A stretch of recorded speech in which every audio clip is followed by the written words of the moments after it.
আমি আমার এলাকাবাসীকে ধন্যবাদ দিতে চাই তাদের এই ভালোবাসার কারণে, যে আপনারা কোনো শৃঙ্খলা আচরণ করেন নাই, শান্তভাবে। আমি আপনাদেরই সন্তান, আপনাদেরই মেয়ে, আপনারা আমার প্রতি যে শ্রদ্ধা ভালোবাসার সম্মান দেখিয়েছেন, আমি আজীবন আপনাদের এই ভালোবাসার শ্রদ্ধার সম্মান মনে রাখবো। আমার এলাকাবাসী জানেন যে আমি আলিয়া মজুমদার সন্তান।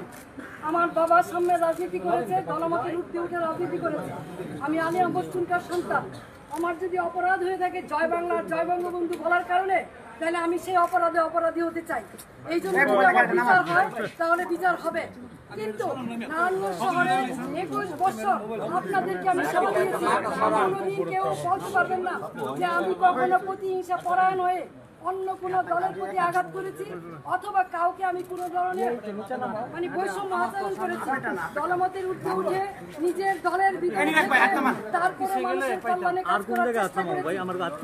সত্য মতভেদের সত্য এই শহরের নারায়ণগঞ্জবাসীর জন্য এমন কোনো জায়গা নেই যেখানে প্রতিবাদ করি নাই।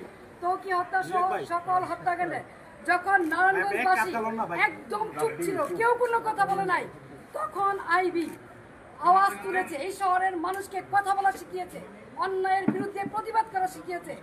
আজকে সেই আইবিকে কিসের জুলুমে, কিসের কারণে, কি কারণে গ্রেফতার করা হচ্ছে আমি জানি না।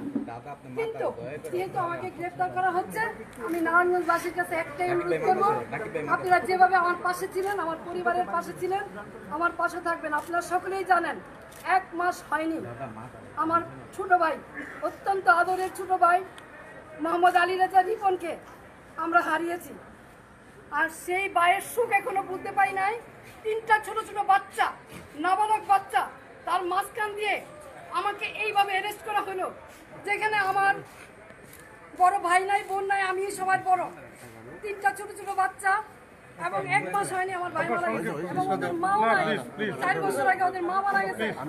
এইরকম এই অবস্থায় কি কারণে? আমি কি কোনো জুলুমবাজ? আমি কি হত্যা করেছি? আমি কি চাঁদাবাজি করেছি? আমি কি নারায়ণগঞ্জ শহরে এমন কোনো রেকর্ড আমার আছে যে আমি কোনোদিন কোনো বিরোধী দলকে আঘাত করেছি?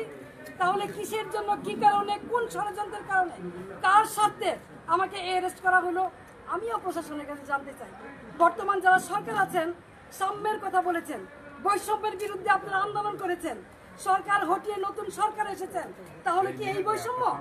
তাহলে অনেস্ট রাজনীতির সততার কিসের মূল্যায়ন?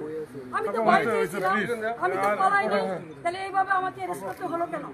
সেই জবাব জনগণের কাছে চাই। জনগণের